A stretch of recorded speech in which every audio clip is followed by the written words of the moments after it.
दोस्तों, अलीगढ़ मुस्लिम यूनिवर्सिटी में मुस्लिम नाम है, अलीगढ़ मुस्लिम यूनिवर्सिटी। तो मुस्लिम यूनिवर्सिटी है, इससे लोगों को लगता है कि मुस्लिम का इसमें रिजर्वेशंस होगा। उसी तरह काशी हिंदू विश्वविद्यालय जो है बीएचयू, जिसका अभी मैंने वीडियो बनाया था कि जिसका फॉर्म आया है पीजी का, तो बनारस हिंदू यूनिवर्सिटी को सुन के लोग समझते हैं कि काशी मतलब पावन नगरी में है, हिंदू शब्द है, तो हो सकता है कि इसमें हिंदू का रिजर्वेशंस होगा। ये बनारस पावन नगरी है। यहाँ अलीगढ़ की बात करते हैं तो नाम अलीगढ़, अली मोहम्मद अलीगढ़, तो अलीगढ़ नाम है जगह का और मुस्लिम यूनिवर्सिटी नाम है, तो ऐसा लगता है लोगों को इसमें मुस्लिम का पक्का 100% रिजर्वेशंस होगा, लेकिन ऐसा नहीं है। एएमयू में मुस्लिम रिलीजन का, मुस्लिम धर्म का, मुस्लिम मजहब का कोई रिजर्वेशंस नहीं है। उसी तरह काशी हिंदू विश्वविद्यालय की बात करें तो यहाँ हिंदू के धर्म के बेसिस पे या हिंदू रिलीजन, हिंदू पंथ के सनातन धर्म का कोई भी रिजर्वेशंस नहीं है किसी कोर्स में। एकदम बिल्कुल क्लियर हो गया।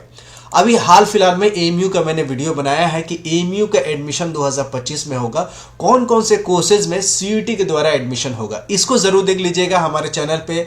इससे पहले वाला वीडियो वही है कि एएमयू में सीयूटी के द्वारा कौन कौन से कोर्सेज में एडमिशन होने वाले हैं। हो सकता है कि आपके कोर्सेज का एडमिशन होने वाले हैं और किन किन का नहीं होने वाले उनके भी मैंने इसमें क्लियर कर दी है। स्कूल के बारे में बात की है, मास्टर डिग्री के बारे में बात की है और रिजर्वेशंस के बारे में डिटेल में बात की है एएमयू के सीयूटी 2025 के ये वाले वीडियो में। और अभी तक का 2025 के क्या क्या नोटिस आ चुके हैं, 3 नोटिस आ चुके हैं, तीनों नोटिस के बारे में जिक्र किया है। अगर आपने तीनों नोटिस इस साल के एडमिशंस के नहीं देखे हैं तो जरूर देख लीजिएगा अगर आप इस साल एडमिशन लेना चाहते हैं तो। एएमयू में ईडब्ल्यूएस में बड़ा बदलाव हुआ है जो कि आपको इस वीडियो का मेन टॉपिक है। ऑफिशियल वेबसाइट पे चलते हैं। ऑफिशियल वेबसाइट पे चलने से बहुत सारी चीज़ें क्लियर हो जाती है बिल्कुल ऑथेंटिक वे में, मतलब पक्की खबर यही मिलती है जो कि ऑफिशियल वेबसाइट होती है। बाकी कोई भी यूट्यूबर, कोई भी मीडिया वाले फिकम फाक कुछ भी न्यूज़ बना देते हैं व्यूज़ के लिए। तो 3 नोटिस आ गई थी। एक ये नोटिस आई है 2025 से एडमिशन्स के लिए, एक ये नोटिस आई थी शेड्यूल के लिए, एक आई थी एलिजिबिलिटी के लिए। तीनों नोटिस के बारे में डिटेल में चर्चा की, उस वीडियो में देख लीजिएगा। एएमयू के एक बहुत अच्छे पेज है जिसमें 74,000 फॉलोअर है, एएमयू टेस्ट इन्फो।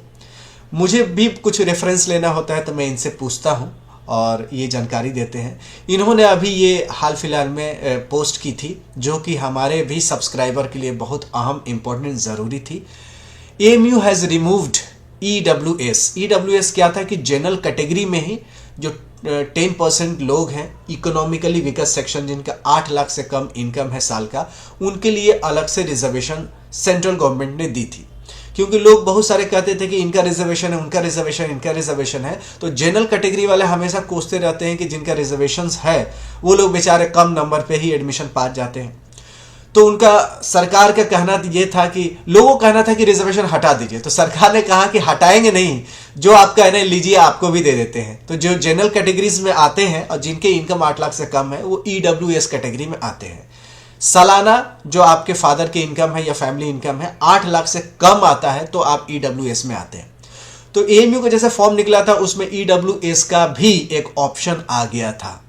तो इन्होंने लिखा है कि just a week after initial inclusion, यानी शुरू में जब फॉर्म निकला था तो उसमें ईडब्ल्यूएस का ऑप्शन आ रहा था, जिससे बहुत लोग ये मान के चले थे कि 2025 में, इस साल में एडमिशंस की जो पॉलिसीज है एएमयू में उसमें बदलाव होंगे, अमेंडमेंट्स होंगे, चेंजेस होंगे, लेकिन ऐसा नहीं हुआ। एक वीक के बाद ईडब्ल्यूएस की जो स्पेशल कैटेगरी में जो ऑप्शन आ रहा था उसको रिमूव कर दिया गया है, यानी ये क्लियर हो गया है कि एएमयू में ईडब्ल्यूएस का रिजर्वेशन नहीं है। बहुत लोग कहते हैं कि एएमयू में एससी एसटी का रिजर्वेशंस होना चाहिए, बिल्कुल होना चाहिए, है भी। कैसे पता चलेगा?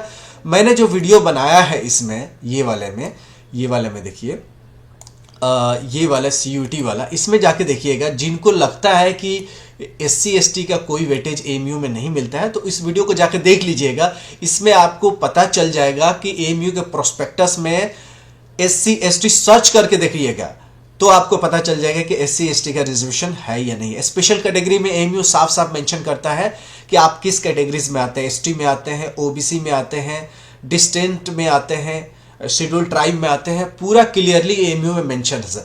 बस ये मेंशन नहीं कि कितना परसेंट आपको छूट मिलती है, कितना परसेंट सीट्स आपके लिए रिजर्व है, एएमयू ने ये क्लेरिफाई नहीं किया है। हो सकता है फ्यूचर में क्लेरिफाई हो जाए।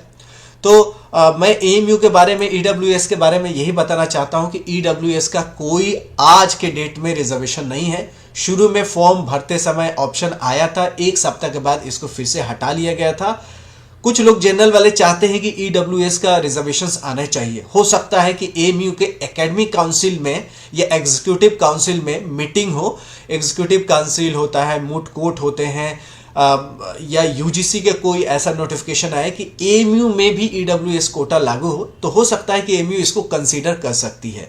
But as of now, as on date, अभी तक कोई ईडब्ल्यूएस का रिजर्वेशन एएमयू में नहीं है। बाकी किसका किसका है, मैं आई बटन पे, एंड स्क्रीन पे उसका वीडियो छोड़ के जाऊंगा। बाकी 2025 के लिए तैयारी करना अभी से शुरू कर दीजिए। एक टाइम टेबल बना लीजिए, सिलेबस डाउनलोड कर लीजिए ऑफिशियल वेबसाइट से, आपको यहाँ पे मिल जाएगा। आप लेटेस्ट सिलेबस आप देखेंगे तो आपको यहाँ सिलेबस मैं आपको बता देता हूँ। यह है ना सिलेबस फॉर एडमिशन टेस्ट, यहाँ आपको सिलेबस मिल जाएगा। सिलेबस को ज़रूर प्रिंट आउट कर लीजिए, मोबाइल में रखने से काम नहीं चलेगा। देखिए, तैयारी सीरियस करना है तो आपको, जैसे मैं क्लास 11th की बात करूँ, साइंस की बात करूँ, जो सबसे ज़्यादा फॉर्म्स आते हैं, इसमें देखिए साइंस से 50 क्वेश्चन आते हैं, मैथ्स से 30, जीके से 5, इंग्लिश से 5, इंडो इस्लामिक से 10। पहले जीके के 10 आते थे, पिछले साल से इंग्लिश को इंक्लूड किया गया है। तो ये नया पैटर्न्स है। अब साइंस में 3 पार्ट्स है, फिजिक्स, केमिस्ट्री, बायोलॉजी। तो फिजिक्स में क्या पढ़ने हैं, मोशन चैप्टर। फिर मोशन चैप्टर में क्या पढ़ने हैं, डिस्टेंस एंड डिस्प्लेसमेंट। तो आप डिस्टेंस एंड डिस्प्लेसमेंट खोलिए और इसको अच्छे से पढ़िए। इस पे जो न्यूमेरिकल्स आते हैं उसको करिए, तब आपको माना जाएगा ये सिलेबस क्लियर करिए। ये ना कि आप मोबाइल में रख रहे हैं और इसको अंडरलाइन कीजिए कि ये मेरा हो गया, या इसको हाईलाइटर से हाईलाइट कर लीजिए। खासकर रेडियम कलर का जो हाईलाइट होता है या येलो कलर का, वो बड़ा अच्छा होता है। तो कैसे तैयारी करनी है ये बहुत ज़रूरी है। क्या तैयारी करनी है ये भी ज़रूरी है। आपको जो भी कोर्स की तैयारी करनी है उसकी सिलेबस आप डाउनलोड करिए, प्रिंट कर लीजिए, 2 कॉपी 3 कॉपी रख लीजिए। एक बैग में रख लीजिए, एक अलमीरा में रख लीजिए, एक हाथ में रखिए, एक छत पे रख लीजिए, एक बेडरूम में रख लीजिए, एक यहाँ रखिए। सिलेबस 3-4 प्रिंट आउट कर लीजिए। इसमें कोई भी पैसा नहीं लग रहा है। जियो का रिचार्ज और जो भी एयरटेल का रिचार्ज है तो बहुत सस्ता है अभी भी, किताब और कॉपी और पेन भी। तो ये सब में इन्वेस्ट कीजिए। और आपको बहुत सारे बुक का रिकमेंडेशन इस वीडियो के नीचे देके जाऊंगा, जैसे क्लास 11th का हो गया, 6 का हो गया, 9th का हो गया, 1st का हो गया, बीएड का हो गया, एमबीए का हो गया, बीएलएलबी का हो गया, बीए का हो गया, बीकॉम का हो गया, बीएससी का हो गया। तो कुछ बुक्स मैं नीचे छोड़ के जाऊंगा। बुक जरूर आप रखिए अपने पास, हमेशा आपकी काम आएगी। जीवन भर के साथी यही बुक होता है। और कैसे आपको तैयारी करनी है, टाइम टेबल बनाना है। टाइम टेबल बनाने के बाद सिलेबस को रिलीजियसली फॉलो करना है। 1 महीना का बफर लेकर चलना है कि लास्ट के 1 महीने में सिर्फ रिवीजन होगा। ये जनवरी चल रहा है, टेस्ट होने लगेगा तो आपको समय नहीं मिलेगा। अभी समय है, इस वक्त समय है, आप बिल्कुल लग जाइए और अपने जीवन को बेहतर बनाइए। आसपास के लोगों को हेल्प कीजिए। दुनिया में आए हैं तो एक ही टारगेट रखिए कि हम दुनिया को क्या दे के जाएंगे, दूसरे को देने की कोशिश करिए। जैसे मैं ये वीडियो को देने की कोशिश कर रहा हूँ, आपको एक्सप्लेन करने की कोशिश कर रहा हूँ, अच्छी बातें बताने की कोशिश कर रहा हूँ, जिससे आपके जीवन में कुछ बदलाव आए और इस जो धरती है, ये धरती बेहतर इंसानों के लिए बन पाए। तो मिलते हैं ऐसी यूजफुल वीडियो के साथ, तब तक you take good care of yourself. जय हिंद, जय एएमयू।